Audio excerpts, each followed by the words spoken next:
আসসালামু আলাইকুম এভরিওয়ান। এই মুহূর্তে আমি আছি একরামখালী গ্রামে। তো প্রত্যেক দিনের সফরের মতো আমার এক ভাইয়ের সাথে দেখা হয়ে গেল।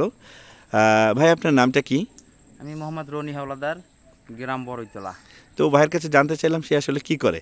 তো ভাই আমাকে বলল যে সে স্থানীয় পশু চিকিৎসক। তো ভাইয়ের ট্রেনিং কোথায় কোথায় হয়েছে এ বিষয়ে ভাইয়ের মুখ থেকে আমরা জানবো। আমি যতদূর জেনেছি ভাই সকল প্রকার গবাদি পশু সহ চিকিৎসা করে থাকেন।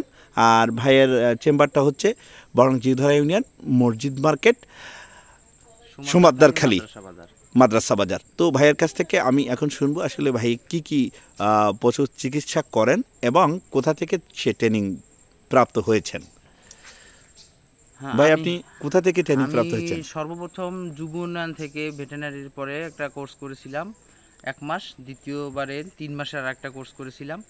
এই কোর্সটা শেষ করার পর আমাদের তৎকালীন জেলা প্রধান ছিলেন, ডিওলো স্যার ছিলেন লুৎফর রহমান স্যার। উনি এখন খুলনা বিভাগীয় দায়িত্বে আছেন। তো ওনার পরামর্শে ওনার হাসপাতালে এক ডাক্তারের সাথে আমি 1.5 বছরের মতো ইন্টার্নি করেছি। এরপরে আমি কৃত্রিম প্রজননের জন্য গাজীপুর থেকে আমেরিকান ডেইরি লিমিটেডের পক্ষে আমি ওখানে কৃত্রিম প্রজননের কাজটাও সম্পন্ন করছি।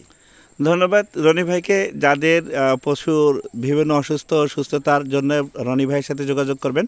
আমি অবশ্যই কমেন্ট বক্সে রনি ভাইয়ের মোবাইল নাম্বারটা এবং রনি ভাই কোথায় বসেন এবং রনি ভাই খুব সুন্দর পশুদের কলে, মানে মানুষের কলে পশু চিকিৎসা করে থাকেন। সবাইকে ধন্যবাদ জানিয়ে ভিডিওটি এখানে শেষ করছি। ধন্যবাদ।